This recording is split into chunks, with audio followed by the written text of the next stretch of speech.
Oh, hey Nell, how's it going?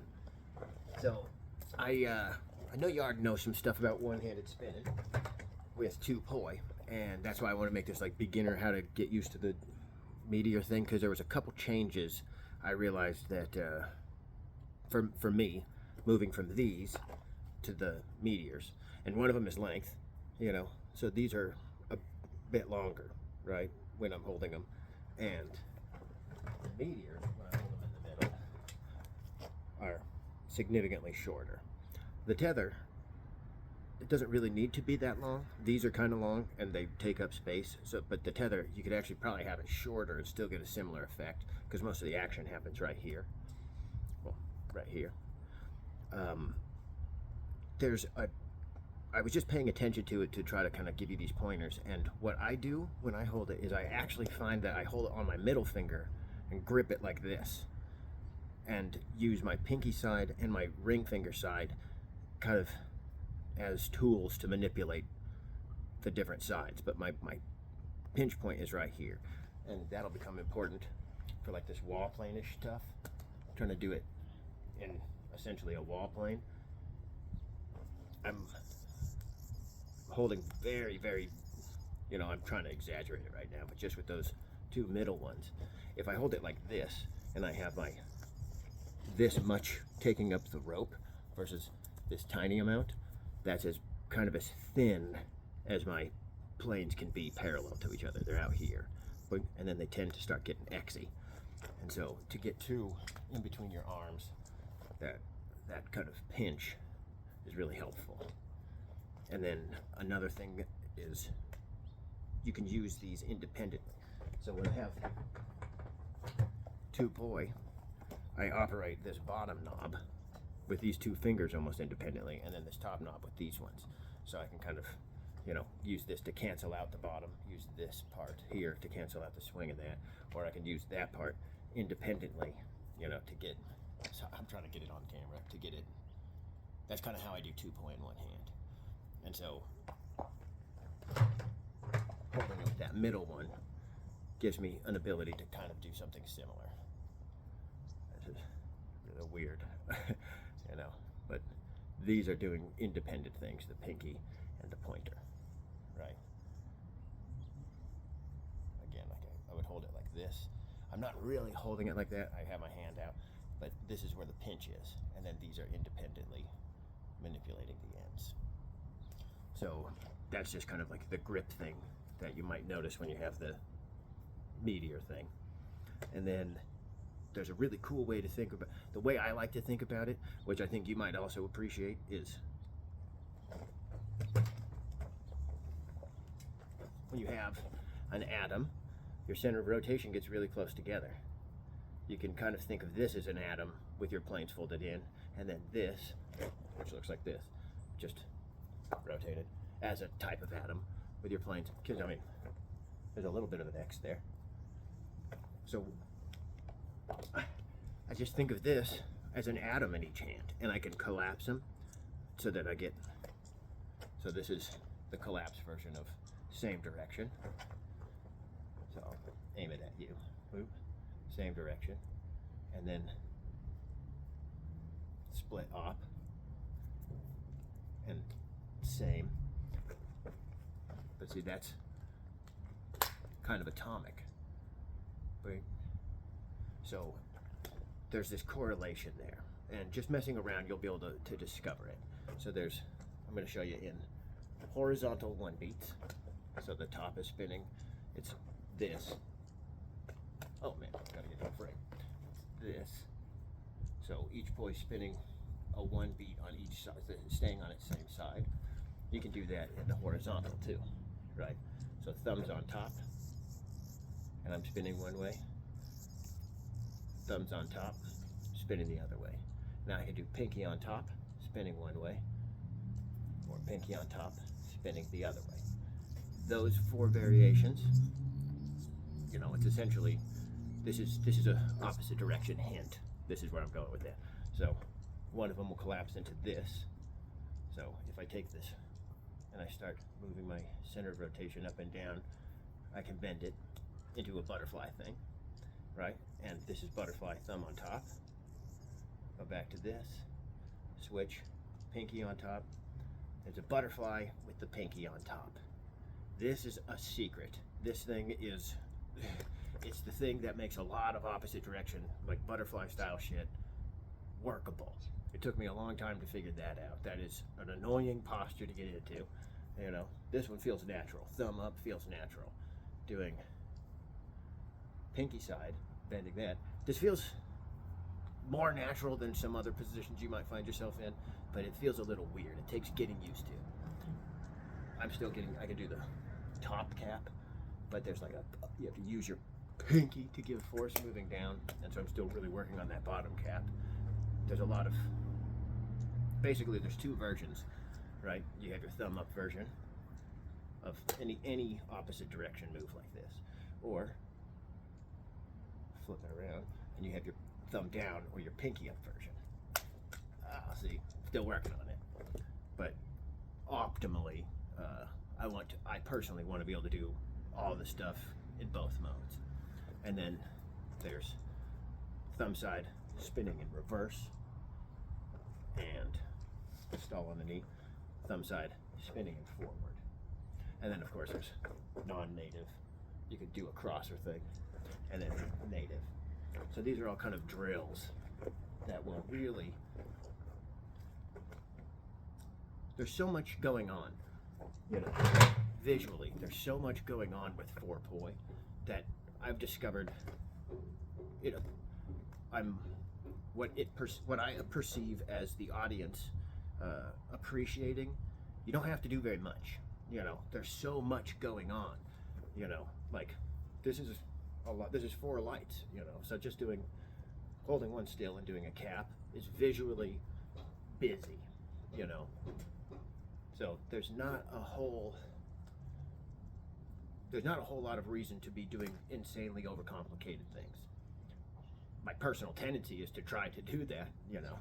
But another thing I've learned with this move is not super complicated, but visually a lot's going on.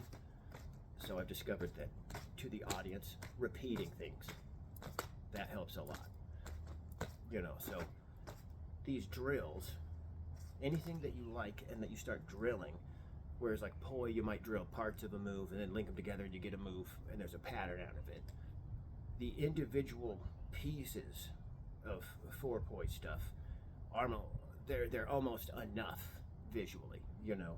And so give yourself a little bit of freedom to really explore each small thing and just have fun with kind of perfecting small details, because you don't, like this 2 atoms, this is kind of, it took me a while to get this real clean, right? But from the front it looks kind of like plus signs, almost gearish or machinery. If I rotate it a little bit, you know, now I have 2 lines moving, cutting through 2 circles. This is like, now just move this up and down. You know, this is a good drill to just get really comfortable with it. You start to find your edges of ability, right? When I get really past horizontal, the bottom ones are going to start hitting my hand if I get much higher.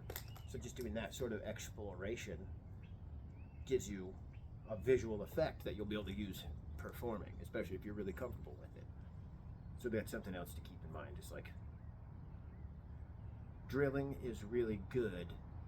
Don't think of it, for me, I like to separate it from like grinding, drilling, you know. I put it in a context of becoming very familiar with, you know.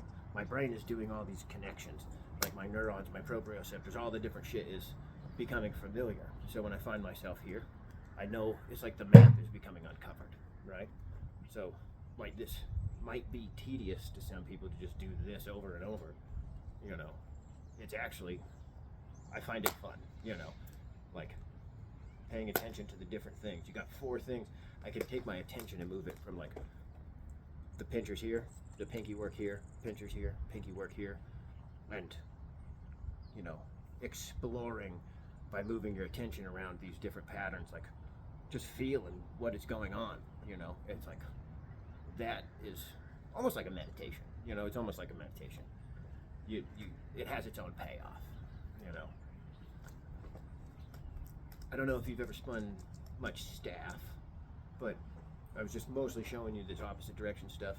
To me, atoms and opposite direction stuff are the ticket with meteors, because the staff stuff, while beautiful, you know, this stuff, you can do visually all of the same stuff with a set of staffs, you know. So I call this staff mode, and I call this butterfly mode, because old school habits, you know.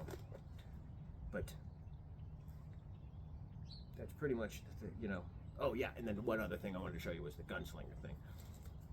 So holding them, these kind of get in the way, but you just kind of get used to that. I let the weights hang at the bottom, and then I wrap around 3 fingers, and that puts them at a poi spinning length that's really comfortable to me for atoms, right? And then you have the cool added visual effect of the handles glowing, you know. So you can just get, it's a good thing to drill that, you know.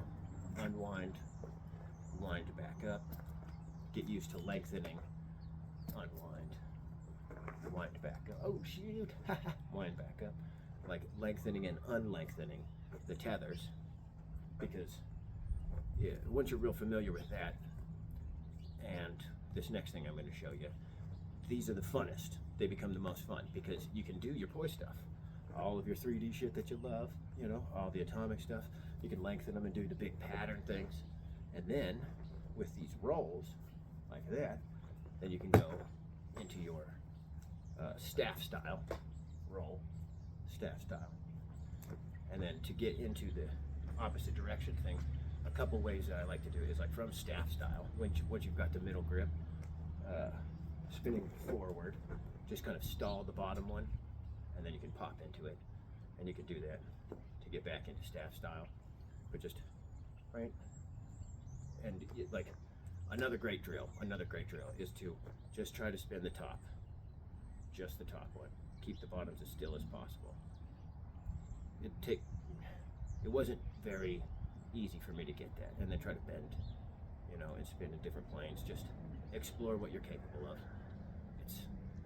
It's fun. It's a challenge. It's like a different way to play with poi, you know, and like that will be really, really helpful for the staff style to get into it. I know you already know because of the 2 poi 1 hand, but middle finger, and then just use your pointer finger and thumb to try to get it doing a weave or something. The tail will follow. So I'm sure you got that one already. Stall into this one, stall into this one. Oh, okay, so back to the, yeah, is there anything else I want to cover with that? Oh yeah, an entry into it. So holding the handle, if you're going in reverse, this is like a staff move. It's just wrist roll. Boop, that's a staff move. So you just, the idea is you fling, you don't fling anything. The momentum of the poi is going to carry it over. When you let go, it will start rolling. You use the back of your hand to push into the rope. It usually isn't so exaggerated, it'll kind of come straight up. And then once your hand, the gripping side of your hand, reaches the middle, like this, you can grab it. So I'll do it. This is, whoop, that push. You kind of like just make sure your hand stays in contact with the rope. Whoop. That was a little bit too slow. Like that. So that's your gunslinger entry. And then the same thing. So if you're holding it and you're going forward, you gotta somehow reverse the grip. That's the only thing for getting it from forward into it. You gotta do the reverse grip. I mean, there's other ways, like, but personally what I do, if I'm spinning like this, I will get into it. Or now I'm in the reverse grip, so I have to remedy that. Or if I'm spinning forward, I'll just do the same thing, but on the non-native side. So this side, if it's on its native side spinning forward, you got to do the upside down thing. And then if it's spinning forward on the non-native side, then you can just do the first one I showed you. So you can always get into it. It's just one side of your body or the other. And so exploring these patterns, I discovered like Okay, you know, and then do it on that side. So if I go over, what was it? Yeah, like this, I could do it on the wall behind me. So it's like my hand's facing that way. And that is silly, you know, so it's reverse on this wall behind me. But I discovered I could potentially do that, but hadn't practiced it. And then once I figured that out, like practicing it became really fun for some reason, you know. So you can look at these little glitches in your armor of things that you think you, for me, what I like to do is discover areas that I just assumed I could do something in. And then when I find out I can't, I just like focus on that. So the last thing I wanted to show you is a way to transition between thumb up and pinky up without bending through like that, because so far that's how I've demonstrated it. Like the Zan's diamond kind of polyrhythm thing, right? So you can do caps. They get real helpful for moving around these opposite direction patterns. You know, so this quarter cap or diagonal, this thing here, that's how you can transition from same time, up diagonal, and then into split time. But same time, split time. And now if you think of a plus sign with the quarter caps on the sides, there's a rotation thing that happens. So I'm thumb up, but now I'm thumb this way. But, oh shit. Now I was thumb down if I nailed it. Thumb up, thumb this way, thumb down, thumb this way, thumb up, knuckles up, thumb that way, thumb up, thumb that way, thumb down, right? So you can do other ones too, you know, but you can use that to move through your different versions. And you can do that with the thumb side spinning forward and in reverse, right? So there's lots of, well, like 8. There's like thumb that way, split up, and then thumb that way, split up, as well as thumb up, same, and thumb down, same. That's a lot of work. It's a lot of goofy arm postures and shit. But for turning, that's what I've discovered is critical. Because when you're turning your thumb, now my thumb's down, now my thumb's up. It works like that.